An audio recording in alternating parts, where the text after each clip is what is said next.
Okay तो हम यहाँ पर सॉल्व कर रहे हैं गणित मंजरी चैप्टर नंबर 4 और एल्जेब्रिक एक्सप्रेशन हम देख रहे हैं, एल्जेब्रिक आइडेंटिटीज देख रहे हैं। चैप्टर नंबर 4 का हम पेज नंबर 89 एनसीईआरटी गणित मंजरी का पेज नंबर 89 पर पहुंच जाइए आप। फोर्थ क्वेश्चन हम सॉल्व कर रहे हैं एंड ऑफ चैप्टर एक्सरसाइज का, और यहाँ पर फोर्थ चैप्टर कह रहा है सिंप्लीफाई द फॉलोइंग, है ना, जैसा आपकी स्क्रीन पर लिखा है। फर्स्ट प्रॉब्लम हम देख रहे हैं यहाँ पर, ये रेशनल एक्सप्रेशन है 4x² plus 4x plus 1 divided by 4x² minus 1।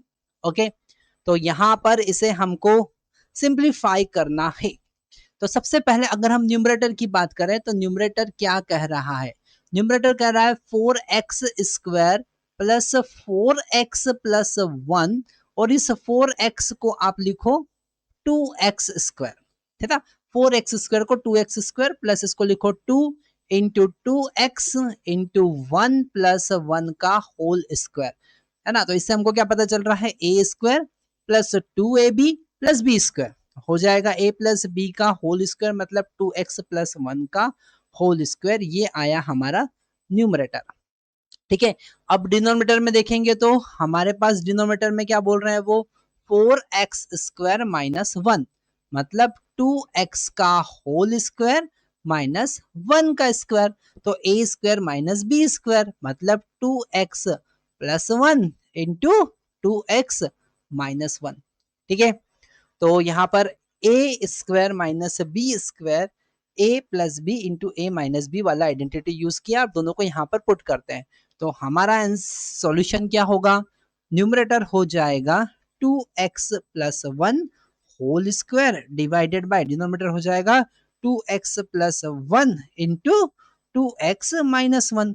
तो ये वाला टर्म इस स्क्वायर को कैंसिल कर देगा और हमारे पास आंसर होगा 2x plus 1 divided by 2x minus 1, ठीक है। तो ये हमारा सॉल्यूशन हुआ, ये हमारा आंसर हुआ, ठीक है। तो आप समझ गए होंगे हमने कौन सा टेक्निक यूज किया है, यहाँ पर कौन सा आइडेंटिटी यूज किया। अब हम यहाँ पर सेकंड वाला प्रॉब्लम सॉल्व कर रहे हैं, ठीक है। तो सेकंड वाला भी हम यहीं पे सॉल्व कर लेते हैं।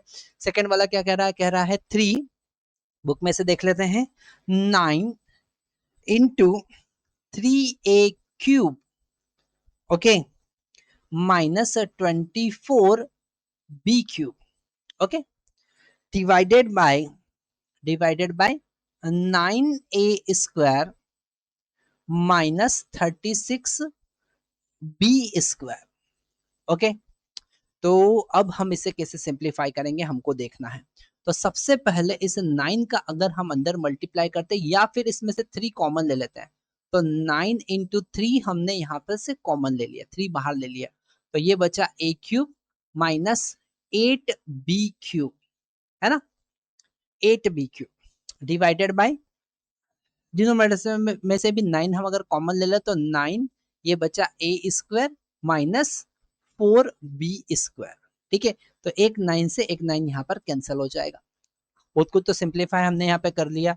अब अगर हम न्यूमरेटर की बात करें और न्यूमरेटर में हम लिखते हैं a³ माइनस 8b³, तो a³ माइनस b³ का फॉर्मूला हम यहाँ पर यूज करेंगे और इसे हम लिख सकते हैं 2b का होल क्यूब। तो ये हो जाएगा a माइनस 2b, मतलब a minus B into a² plus b² plus ab, मतलब यहाँ पर हो जाएगा a² प्लस b की जगह पे कितना है 2b, तो 2b का होल स्क्वायर प्लस ab, मतलब a इंटू 2b, ठीक है। तो यहाँ पर स्क्वायर ब्रैकेट आप यूज कर सकते हैं, ये हमारा आया न्यूमरेटर। अब डिनोमिनेटर की बात करेंगे तो डिनोमिनेटर हमारे पास में है a² minus 2b whole square, तो यहाँ पर a² माइनस b² का आइडेंटिटी यूज करेंगे, तो ये हो जाएगा a minus 2b into a plus 2b। अब इन दोनों को हम यहाँ पर रखेंगे, तो 3 तो ऑलरेडी अवेलेबल था ही सही, ये 3 तो ऑलरेडी था ही सही, ये हो जाएगा a माइनस 2b और आगे लिखेंगे a² प्लस, अच्छा ये 2b का होल स्क्वायर क्या हो सकता है, 4b² हो सकता है, तो 4b² और ये हो जाएगा 4ab, है ना, डिवाइडेड बाय ये हो जाएगा a minus 2b a plus 2p। अब बताओ क्या कैंसिल होने वाला है, दोनों में से कॉमन क्या चीज है, ये फर्स्ट टर्म जो है ये कॉमन है, कैंसिल हो जाएगा। तो बचेगा क्या हमारे पास 3, है ना। तो यहाँ पर हम लिख देते हैं 3a² plus 4b² plus 4ab divided by a plus 2p। तो ये हमारा आंसर हुआ। ठीक है, तो यहाँ पर सेकंड वाला प्रॉब्लम भी थोड़ा इजी ही था क्योंकि सिंपल एक्सप्रेशन हमारे पास में मिल रहा है। अब हम यहाँ पर थर्ड वाले प्रॉब्लम की तरफ पहुंचते हैं।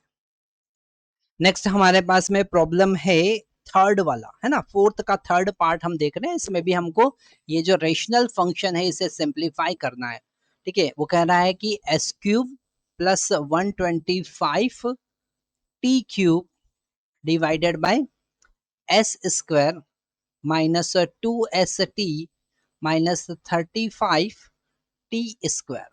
ओके, तो यहाँ पर थोड़े से फैक्टर वगैरह का कॉन्सेप्ट यूज करना पड़ेगा। अगर हम न्यूमरेटर की बात करें, ध्यान से समझो आप, न्यूमरेटर की बात करें तो s³ प्लस 5t का होल क्यूब हम लिख सकते हैं।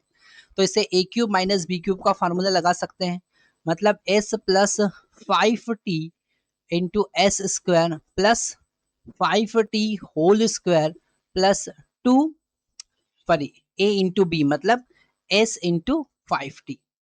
ठीक है, कौन सा फार्मूला हमने यहाँ पर लगाया, इसके लिए लगाया है हमने a³ minus b³ is equal to a minus b into a² plus b² plus ab। ठीक है, और अब जो डिनोमिनेटर है, डिनोमिनेटर के लिए हम कौन सा फार्मूला यूज कर रहे हैं, s³ minus 2st minus 35t²। तो इस 35 2 को हमको दो ऐसे पार्ट में डिवाइड करना है कि उनका मल्टीप्लीकेशन 35 आता है। ठीक है, तो हम अगर 7 और 5 लेते हैं, 7 और 5 तो 35 आएगा हमारे पास। तो यहाँ पर s² था, s² minus 7st minus 5 plus 5st, है ना। तो 7 को नेगेटिव लेना है, 5 को पॉजिटिव लेना है, तभी -2 बनेगा, minus 35t² as it is. तो आपको ये भी समझ में आना चाहिए कि किसको पॉजिटिव लेना है, किसको माइनस लेना है, नेगेटिव लेना है। तो यहाँ पर 2 चाहिए तो 7 और 5 तो मिला, पर 7 को नेगेटिव लेना है और 5 को पॉजिटिव लेना है। क्यों, क्योंकि यहाँ पर हमारा -2 है। अब यहाँ पर हम s अगर कॉमन लेंगे तो हमको मिलेगा s माइनस 7t, और यहाँ पर हम 5t अगर कॉमन लेंगे तो हमको मिलेगा s माइनस 7t। ओके, अब s माइनस 7t दोनों में से हम कॉमन ले लेंगे, तो s माइनस 7t यहाँ पर ये बाहर गया तो बचा s, और यहाँ पर 5t बचा, तो ये इसके फैक्टर हो गए। अब इनको हम हमारा जो एक्सप्रेशन है उसमें पुट करेंगे, तो न्यूमरेटर में हमारे पास मिलेगा s plus 5t in the bracket s² plus ये कितना हो जाएगा 25t² प्लस 5st डिवाइड में हमको क्या मिल रहा है, ये s minus 7t in the bracket s plus 5t। तो कौन सा फैक्टर कैंसिल हो रहा है, ये वाला फैक्टर कैंसिल हो रहा है। आंसर मिलेगा s² plus 25t² plus 5st divided by s minus 7t। ठीक है, तो ये हमारा आंसर आ गया। तो यहाँ पर आपको कौन कौन सा प्रॉपर्टी कब कैसे यूज करना है उसका पूरा पता होना चाहिए, तभी ये वाला क्वेश्चन बहुत इजीली आप सॉल्व कर पाएंगे। Thank you.